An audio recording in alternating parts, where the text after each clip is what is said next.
नमस्कार all of you. आप जो है कक्षा 12 जीव विज्ञान का वंशागत और विविधता के सिद्धांत अध्याय पढ़ रहे हैं। इससे पिछले वीडियो लेक्चर में आपको एक जीन वंशागत के बारे में कंप्लीट बता दिया गया था। आज के वीडियो लेक्चर में हम शुरू करेंगे एनसीईआरटी पेज नंबर 86 का तीसरा टॉपिक, दो जीनों की वंशागत। ठीक है, तो दो जीनों की वंशागत के बारे में जो है आपको समझाया जाएगा। तो इसमें जो मेंडल ने दो लक्षण लेंगे और उसके आधार पर एक्सपेरिमेंट करेंगे और उससे आपको एक रिजल्ट आएगा। स्वतंत्र अभिवन के नियम आप जानेंगे इसमें। तो आइए शुरू करते हैं। देखिए ध्यान से, दो जीनों की वंशागत। मेंडल ने दो लक्षणों में भिन्न मटर के पौधों पर भी संकरण प्रयोग किए। है, तो मेंडल ने इससे पहले जो है एक लक्षण लेकर प्रयोग किए थे, ठीक है, जिसमें लंबाई को उन्होंने लिया था और बौनापन को लेकर उन्होंने प्रयोग किया था और उसके आधार पर उन्होंने दो नियम दिया था। प्रभाविता का नियम, ठीक है, प्रभाविता का नियम दिया था उन्होंने, और एक नियम दिया था आपका बीज संयोजन का नियम। यह दो नियम मेंडल ने दिया था, प्रभाविता का नियम और बीज संयोजन का नियम, जो एक जीन वंशागत प्रयोग पर आधारित था। अब आप जो है दो जीन वंशागति प्रयोग पर पढ़ेंगे, उन्होंने कैसे नियम दिया, स्वतंत्र अभिवन का नियम। ध्यान से समझें। मेंडल ने दो लक्षणों में भिन्न मटर के पौधों पर भी संकरण प्रयोग किए, जैसे पीले और गोल बीज वाले पौधों। ठीक है, एक पौधा जो है मटर का वो कैसा है, वह पीला है और गोल बीज कैसा है उसका, गोल है। पीले और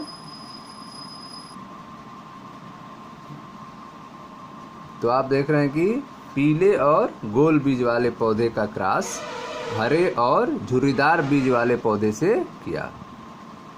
दो लक्षण में उन्होंने क्या लिया, दो लक्षण में पहला लिया पीला और गोल बीज।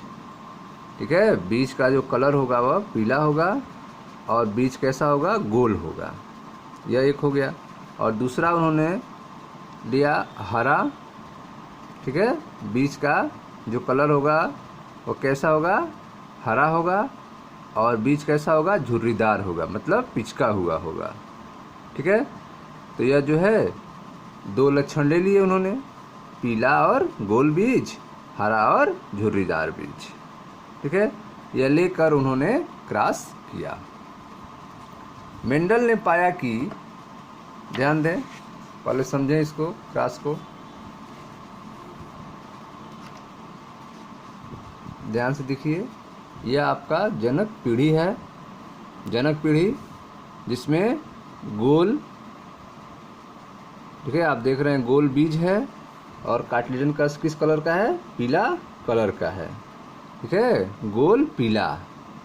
यह गोल पीला का क्रॉस किससे कराया, हरा।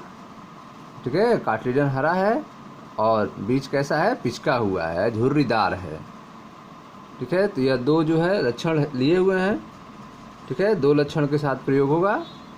गोल, गोल को देखें यहाँ पे, अलील जो है उसका लिखा गया है कैपिटल आर कैपिटल आर, और पीला का अलील capital Y capital Y.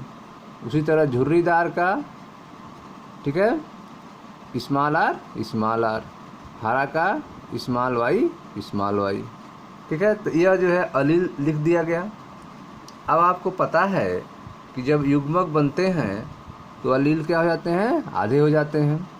Capital are में से युग्मक में क्या जाएगा, केवल आर जाएगा, और कैपिटल वाई में युग्मक में क्या जाएगा, केवल वाई जाएगा। ठीक है, तो इससे आर आ गया और इससे वाई हो गया, तो यह युग्मक बन गए R Y, capital R capital Y. ठीक इसमें भी युग्मक जब बनेंगे तो स्मॉल आर में से स्मॉल आर आ गया, स्मॉल वाई में से स्मॉल वाई आ गया, तो यह बन गया इसका युग्मक, स्मॉल आर स्मॉल वाई। ठीक है, तो यह युग्मक बन गए। अब इनका आपस में क्रॉस हुआ, दोनों युग्मक आपस में मिलेंगे। ठीक है, तो युग्मक आपस में मिल गए, तो यह आपका बना capital R small R, capital Y small Y. यह आपकी F1 पीढ़ी तैयार हुई।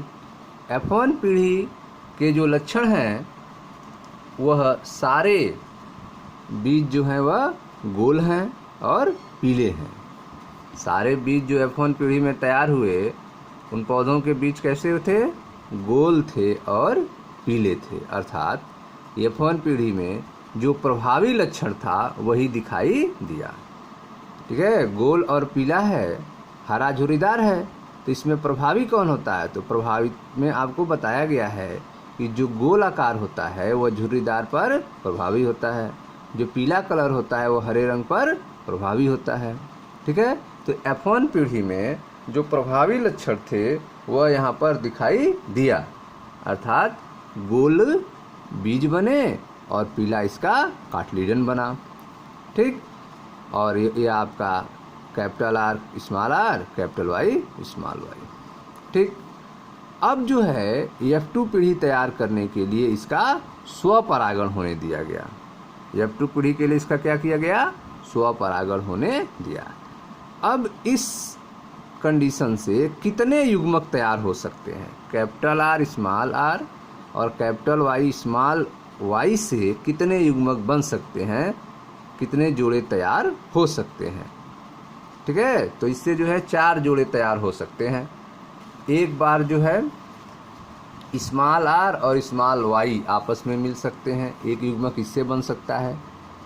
ठीक है, ध्यान से देखें यह इस ठीक है, तो यह जो F1 पीढ़ी आया है capital R small r capital Y small y, इससे कितने युग्मक बन सकते हैं? 4 युग्मक बन सकते हैं। 4 युग्मक लिख दें। एक बार small r small y capital R small y small r capital Y capital R capital Y। ठीक है, ये 4 युग्मक हो गए। ठीक उसी तरह से जो यह 4 युग्मक बने हैं इधर भी वही लिख दें। ठीक है, small r small y capital R small y small r capital Y capital R capital Y। ठीक है, तो 4 युग्मक बने हैं, तो चारों युग्मक को आपने लिख दिया पनेट स्क्वायर के बाहर। एक को आपने मेल मान लिया, मेल युग्मक, और एक को मान लिया आपने फीमेल युग्मक। ठीक है, एक को नर युग्मक मान लिए और एक मादा युग्मक मान लिए। ठीक, अब F2 पीढ़ी तैयार करने के लिए पनेट स्क्वायर बनाएंगे। ठीक है, 4 युग्मक है तो 16 खाने बनाएंगे। 16 खाने आपने बना लिए। ठीक, अब एक दूसरे को मिला के आप खानों में लिखेंगे। ठीक, तो इसको पहले लेते हैं कैपिटल R कैपिटल Y को लेते हैं और चारों से मिलाकर इसको लिखते हैं। तो ध्यान से समझें, कैपिटल R कैपिटल Y मिल रहा है किससे? कैपिटल R कैपिटल Y से।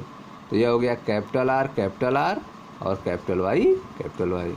ठीक है, इससे मिला के यहाँ लिख दी। अब इसको इससे मिला के लिखें तो कैपिटल R स्मॉल r और कैपिटल Y स्मॉल y, ये हो गया इस खाने में। अब इससे मिला के लिखें तो कैपिटल R और capital Y small y, capital R small r और कैपिटल Y स्मॉल y। ठीक है, तो ये आपका फिल हो गया। अब इससे दूसरे वाले क्रॉस कराते हैं। ठीक है, पहले वाले से क्रॉस करके लिख दिए और दूसरे वाले का युग्मक का दूसरे वाले युग्मक से क्रॉस कराएं। तो यहाँ पे देखें ध्यान से,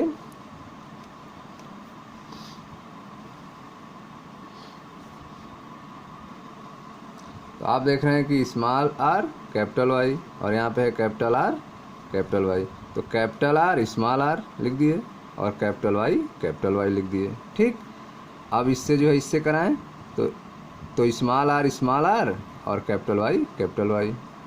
अब इससे कराइए इसका, तो कैपिटल R स्मॉल r और कैपिटल Y स्मॉल y, ये हो गया।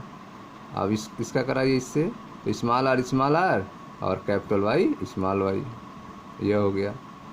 अब इसका कराइए क्रॉस, कैपिटल R और कैपिटल Y स्मॉल y, ये हो गया। फिर इससे कराइए तो कैपिटल R स्मॉल r और कैपिटल Y स्मॉल y, यहाँ हो गया। ठीक है, अब इन दोनों से कराइए तो कैपिटल R और स्मॉल y स्मॉल y, ये हो गए। अब इससे कराइए तो कैपिटल R और स्मॉल y स्मॉल y, यहाँ पे हो गए। ठीक, अब जो है स्मॉल r स्मॉल y का इससे करें तो कैपिटल R स्मॉल r और कैपिटल Y स्मॉल y। ठीक है, small r capital Y small y, ये हो गए। अब इसे कराइए तो small R capital R small R और स्मॉल वाई ये हो गए। अब इन दोनों से कराइए तो स्मॉल आर स्मॉल वाई यह हो गया आपका। ठीक, तो पहले जो है फीमेल युग्मक के इसको लिया आपने और सब मेल के चारों युग्मक से क्रॉस करके इस बॉक्स में लिखा। फिर आपने इसको लिया और फिर चारों युग्मक से क्रॉस करा के इस बॉक्स में लिखा। फिर आपने इसको लिया, चारों युग्मक से क्रॉस करा के इस बॉक्स में लिखा।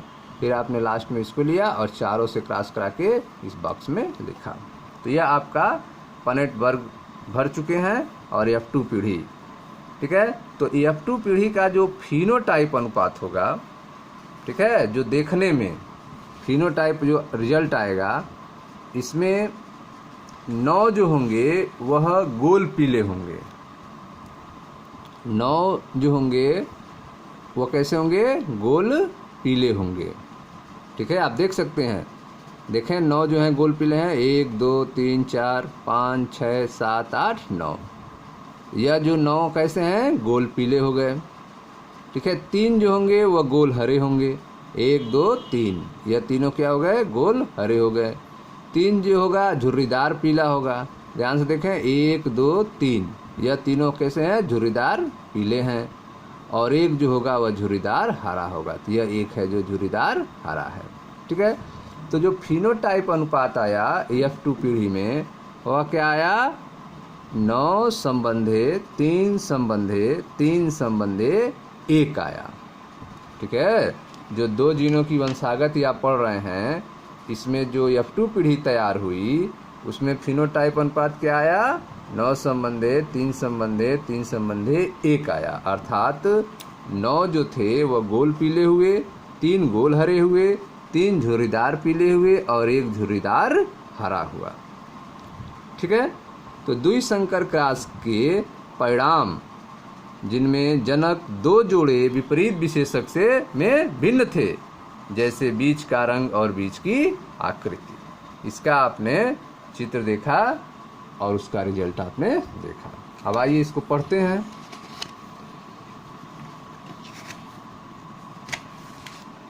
देखें, मेंडल ने 2 लक्षणों में भिन्न मटर के पौधों पर भी संकरण प्रयोग किए, जैसे पीले और गोल बीज वाले पौधों का क्रॉस हरे और झुर्रीदार बीज वाले पौधों से किया, जैसा कि आपने चित्र में समझा है।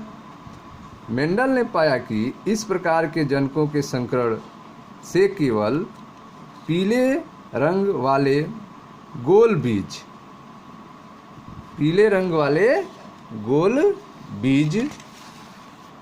के पौधे ही प्राप्त हुए थे। F1 पीढ़ी में जो प्राप्त हुए कौन थे? पीले रंग वाले गोल बीज ही प्राप्त हुए। आप बता सकते हैं कि पीले, हरे रंग तथा गोल झुर्रीदार आकृति में कौन प्रभावी रहा होगा? तो आप बता सकते हैं कि जो पीला है वह हरे पर प्रभावी होगा और गोल जो होगा वह झुर्रीदार पर प्रभावी होगा। इसीलिए जो F1 पीढ़ी में रिजल्ट आया था। ठीक, पीला रंग हरे के ऊपर और गोल आकृति झुर्रीदार के ऊपर प्रभावी है। ठीक, यही निष्कर्ष जब पीले और हरे तथा गोल और झुर्रीदार बीज वाले पौधों के बीच एक संकर संकरण अलग अलग किया गया तो इनके परिणाम में भी निकलता है। तो एक संकर प्रयोग भी अगर आप करेंगे तो उसमें भी यही रिजल्ट आएगा जो द्विसंकर प्रयोग में आपका आया है। ठीक है, जो प्रभावी होगा वह F1 पीढ़ी में दिखाई देगा। ठीक है, अर्थात पीला रंग और गोल आकृति का संकरण हरा रंग और झुर्रीदार आकृति के साथ अगर करेंगे तो प्रभावी लक्षण F1 में आएगा, अर्थात पीला रंग आएगा और गोल बीज आएगा। ठीक, पीला रंग हरे के ऊपर और गोल आकृति झुर्रिया के ऊपर प्रभावी है। ठीक है, यही निष्कर्ष जब पीले और हरे तथा गोल और झुर्रीदार बीजों वाले पौधों के बीच एक संकर संकरण अलग अलग किया गया तो इसके परिणाम से भी निकलता है। ठीक है, अब आइए जीनोटाइप के बारे में आप चर्चा कर चुके हैं, फिर से समझिए। जीनोटाइप प्रतीक कैपिटल Y प्रभावी पीले वर्ण बीज तथा स्मॉल वाई अप्रभावी हरे बीज वर्ण के लिए यूज किया गया। ठीक है, तो जो कैपिटल वाई लिया गया वह प्रभावी पीले बीज के लिए, पीले बीज वर्ण के लिए कैपिटल वाई का यूज किया गया, और स्मॉल वाई किसके लिए यूज किया गया? हरे बीज वर्ण के लिए अप्रभावी। स्मॉल वाई जो यूज किया गया वह किसके लिए? अप्रभावी हरे बीज वर्ण के लिए आपने स्मॉल वाई का यूज किया, और कैपिटल वाई प्रभावी पीले बीज वर्ण के लिए यूज किया। ठीक है, जीनोटाइप प्रतीक के रूप में कैपिटल आर गोल बीज के लिए और स्मॉल आर झुर्रीदार बीज वालों के लिए प्रयोग किया। ठीक है, तो जनकों के जीनोटाइप इस प्रकार लिखे जा सकते हैं। तो जनकों के जीनोटाइप कैसे लिखेंगे? कैपिटल आर और कैपिटल वाई। ये तो पहले वाले के लिए हो गया। दूसरे वाले का स्मॉल आर और स्मॉल वाई। यह जनकों के जीनोटाइप हो गए। इनके क्रॉस को चित्र 5.7 की भांति लिखा जा सकता है, जिनमें जनक पौधों के जीनोटाइप दर्शाए गए हैं। ठीक है, निषेचन होने पर युग्मक कैपिटल वाई और स्मॉल वाई मिलकर F1 संकर capital R capital Y small Y को उत्पन्न करते हैं। ठीक है, तो यह आपको बताया गया कि जनक पीढ़ी का जीनोटाइप जो है गोल के लिए, पीले के लिए, ठीक है, कैपिटल आर गोल के लिए, पीला के लिए कैपिटल वाई, झुर्रीदार के लिए स्मॉल आर और हरा के लिए स्मॉल वाई का यूज किया, और इससे युग्मक आपका बना कैपिटल वाई और स्मॉल वाई। और F1 संकरण में आपका जो बीज तैयार हुआ वह हुआ capital R capital Y small Y, अर्थात गोल पीले उत्पन्न हुए। यह F1 रिजल्ट था। ठीक है, इससे आपने क्या निष्कर्ष निकाला? तो capital R capital Y small Y को उत्पन्न करते हैं। जब मेंडल ने इन F1 पौधों को स्वयं संकरित किया, ठीक है, जो F1 में तैयार हुए हैं इनका जब स्वयं संकरित किया तो पाया कि F2 के 3/4 पौधे के बीज पीले और 1/4 के बीज हरे थे। तो जो F1 में बीज तैयार हुए उनका जब मेंडल ने क्या किया? स्वयं संकरित किया तो पाया कि F2 के 3/4 पौधों के बीज पीले और 1/4 के बीज हरे थे। पीला और हरे रंग का 3:1 के अनुपात में बीज संयोजित हुआ। पीला और हरे रंग का बीज संयोजन किस अनुपात में हुआ? 3:1 के अनुपात में हुआ। इसी प्रकार गोल और झुर्रीदार बीज की आकृति भी 3:1 अनुपात में बीज संयोजित हुई।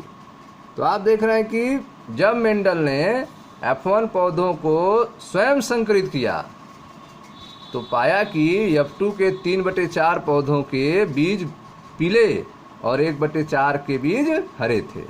पीला और हरे रंग का अनुपात क्या था? 3:1 के अनुपात में बीज संयोजित हुआ। इसी प्रकार गोल और झुर्रीदार बीज की आकृति भी 3:1 अनुपात में बीज संयोजित हुई। ठीक है, एक संकर क्रॉस की तरह, जैसे एक संकर क्रॉस में 3:1 का अनुपात आता है उसी तरह यहाँ पर भी हुआ। ठीक है, अब आप देखें स्वतंत्र अपव्यूहन का नियम। द्विसंकर क्रॉस में चित्र 5.7 जिसको आपने, ठीक है, समझा था। द्विसंकर क्रॉस में यहाँ पे जब यह आपका F1 पीढ़ी तैयार हो गया था, F1 पीढ़ी, तो इससे आपने युग्मक तैयार किया था। 4 युग्मक बने थे। ठीक है, 4 मेल और 4 फीमेल युग्मक आपने माना और सबको क्रॉस कराया। क्रॉस करके जो F2 पीढ़ी का रिजल्ट आया वह 9:3:1 का रेशियो आया। 9 गोल पीले थे, 3 गोल हरे थे, 3 झुर्रीदार पीले थे और 1 झुर्रीदार हरे थे। ठीक है, तो उसको आप समझते हैं। देखें ध्यान से, द्विसंकर क्रॉसों में फिनोटाइप गोल पीला, झुर्रीदार हरा, गोल हरा और झुर्रीदार हरा 9 संबंधे 3 संबंधे 3 संबंधे 1 के अनुपात में प्रकट हुए। मेंडल द्वारा अध्ययन किए गए कई लक्षण युग्मों में ऐसा ही अनुपात देखा गया। ठीक है, तो मेंडल द्वारा अध्ययन किए गए कई लक्षण युग्मों में ऐसा ही अनुपात देखा गया। 9 संबंधे 3 संबंधे 3 संबंधे 1 का अनुपात देखा गया। किसमें? द्विसंकर क्रॉस में, जिसका फिनोटाइप, ठीक है, आपने लिया था गोल पीला, झुर्रीदार हरा, गोल हरा और झुर्रीदार हरा का यह रिजल्ट आया। ठीक, 9 संबंधे 3 संबंधे 3 संबंधे 1 के अनुपात को 3 पीला संबंधे 1 हरा के साथ 3 गोल संबंधे 1 झुर्रीदार को संयोजन श्रेणी के रूप में भी उत्पन्न किया जा सकता है। ठीक है, जो यह 9 संबंधे 3 संबंधे 3 संबंधे 1 आया है कि अनुपात को 3 पीला संबंधे 1 हरा, 3 पीला संबंधे 1 हरा के साथ 3 गोल संबंधे 1 झुर्रीदार संयोजन श्रेणी के रूप में व्युत्पन्न किया जा सकता है। इस व्युत्पन्न को इस प्रकार भी लिखा जा सकता है: 3 गोल संबंधे 1 झुर्रीदार, 3 पीले संबंधे 1 हरा बराबर 9 पीले संबंधे 3 झुर्रीदार, पीले संबंधे 3 गोल, हरे संबंधे 1 झुर्रीदार हरे। ठीक है, तो इस रिजल्ट को इस तरह भी लिखा जा सकता है। द्विसंकर क्रॉसों, 2 विशेषकों में भिन्न पौधों के क्रॉस, ठीक है, द्विसंकर क्रॉसों के परीक्षण पर आधारित मेंडल ने एक दूसरा सामान्य नियम प्रस्तावित किया, जिसे मेंडल का स्वतंत्र अव्यूहन नियम कहा जाता है। ठीक है, तो यह जो द्विसंकर क्रॉस का परीक्षण आधारित जो रिजल्ट आया, इस आधार पर मेंडल ने अपना एक सामान्य नियम दिया, दूसरा सामान्य नियम दिया, जिसे क्या कहते हैं? मेंडल का स्वतंत्र अव्यूहन नियम कहते हैं। ठीक है, यह नियम क्या कहता है? ध्यान दें, यह नियम कहता है कि जब किसी संकर में लक्षणों के 2 जोड़े लिए जाते हैं तो, जब किसी संकर में लक्षणों के 2 जोड़े लिए जाते हैं तो किसी एक जोड़े का लक्षण विसंयोजन दूसरे जोड़े से स्वतंत्र होता है। ठीक है, किसी एक जोड़े का लक्षण विसंयोजन दूसरे जोड़े से स्वतंत्र होता है। जब किसी संकर में लक्षणों के 2 जोड़े लिए जाते हैं तो किसी एक जोड़े का लक्षण विसंयोजन दूसरे जोड़े से स्वतंत्र होता है। ठीक है, इसे मेंडल का स्वतंत्र अव्यूहन नियम कहते हैं। तो आप देख रहे हैं, इसमें जो दूसरा जोड़ा होगा वह स्वतंत्र रूप से अपना अभिव्यक्ति करेगा। ठीक है, वह पहले वाले से प्रभावित नहीं होगा। इसे ही स्वतंत्र अव्यूहन का नियम कहते हैं। प्रभावी प्रभावी के साथ जा सकता है, प्रभावी अप्रभावी के साथ जा सकता है, अप्रभावी अप्रभावी के साथ जा सकता है। ठीक है, तो कोई किसी से भी मिल सकता है, इसलिए इसको स्वतंत्र अव्यूहन का नियम कहते हैं। यह नियम कहता है कि जब किसी संकर में लक्षणों के 2 जोड़े लिए जाते हैं तो किसी एक जोड़े का लक्षण विसंयोजन दूसरे जोड़े से स्वतंत्र होता है। ठीक है, उसको प्रभावित नहीं होता है। आगे समझें, capital R small R capital Y small Y पौधों में अर्धसूत्रण कोशिका विभाजन स्वरूप अंड और पराग उत्पादन के समय जीन के 2 जोड़ी के स्वतंत्र बीज संयोजन को समझने के लिए पनेट वर्ग का सफलतापूर्वक प्रयोग किया जा सकता है। Capital R small R capital Y small Y पौधों में अर्धसूत्रण कोश का विभाजन के फलस्वरूप, ठीक है, अंड और पराग उत्पादन के समय जीन के 2 जोड़ी के स्वतंत्र बीज संयोजन को समझने के लिए पनेट वर्ग का सफलतापूर्वक प्रयोग किया जा सकता है। ठीक है, तो पनेट वर्ग का सफलतापूर्वक आप प्रयोग कर सकते हैं और उसका जो है युग्मक आप तैयार कर सकते हैं, जैसा कि आपने तैयार किया था। ठीक है, पराग और अंड के लिए आप बना सकते हैं और इसको पनेट स्क्वायर में भर सकते हैं। ध्यान दें, जीन की एक जोड़ी कैपिटल आर स्मॉल आर के बीज संयोजन पर विचार करें तो 50% युग्मक में जीन कैपिटल आर विद्यमान है और 50% में जीन स्मॉल आर है। ठीक है, इनमें कैपिटल आर या स्मॉल आर होने के साथ साथ अलील कैपिटल वाई या स्मॉल वाई भी है। कैपिटल वाई स्मॉल वाई का बीच संयोजन भी कैपिटल आर स्मॉल आर के समान ही होता है। ठीक है, याद रखने लायक महत्वपूर्ण बात यह है कि 50% कैपिटल आर और 50% स्मॉल आर का बीच संयोजन 50% कैपिटल वाई और 50% स्मॉल वाई के बीच संयोजन से स्वतंत्र है। ठीक है, अतः कैपिटल आर धारी युग्मक के 50% में कैपिटल वाई और दूसरे 50% में स्मॉल वाई। इसी प्रकार स्मॉल आर धारी युग्मकों में 50% कैपिटल वाई और शेष 50% में स्मॉल वाई जीन है। ठीक है, अतः युग्मकों के 4 जीनोटाइप बन जाते हैं। युग्मकों के कितने जीनोटाइप बनेंगे? 4 जीनोटाइप बनेंगे। 4 प्रकार के पराग और 4 प्रकार के अंड बनेंगे। ये 4 प्रकार हैं capital R capital Y, capital R small Y, small R capital Y और स्मॉल आर स्मॉल वाई। ठीक है, जिनमें प्रत्येक की संख्या कुल युग्मकों की 25% है।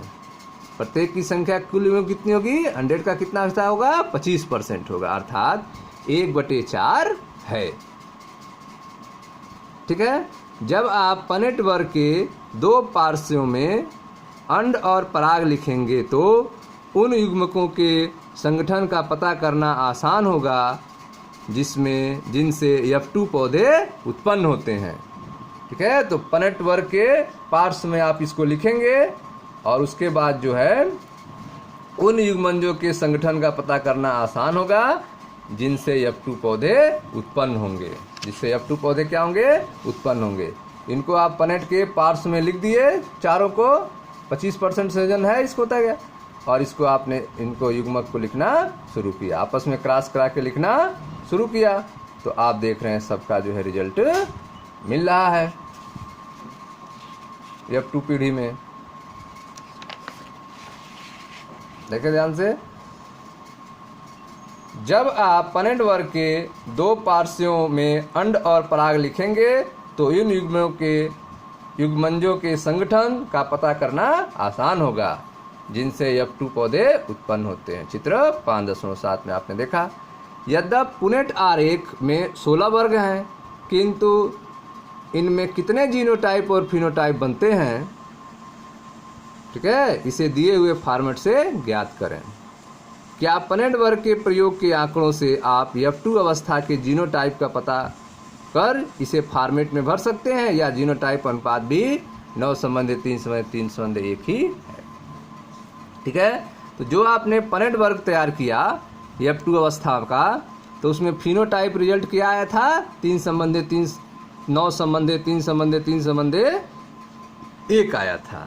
तो क्या उस पनेट वर्ग से आप जीनोटाइप अनुपात भी लिख सकते हैं, या फिर जीनोटाइप फिनोटाइप अनुपात सेम होगा?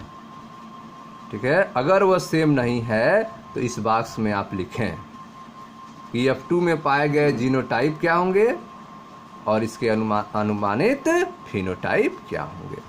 ठीक है, तो इसको आप लिखिएगा, अगले वीडियो में हम इसको बताएंगे क्या होगा। ठीक है, तो इस तरह से आपने 2 जीन वंशागत में, ठीक है, 2 लक्षण लेकर यह आपने 9 संबंधी 3 संबंधी 3 संबंधी 1 का रिजल्ट प्राप्त किया, फिनोटाइप अनुपात प्राप्त किया। आपको इसका जीनोटाइप अनुपात लिखना है। ठीक है, फिर बताना है कि क्या दोनों सेम है या फिर अलग है। यह आपका होमवर्क है। ठीक है, अगले वीडियो में हम इसको आंसर इसका बताएंगे। तब तक जो है इसको आप बार बार देखते रहें। वीडियो को लाइक करें, शेयर करें, सब्सक्राइब करें। धन्यवाद।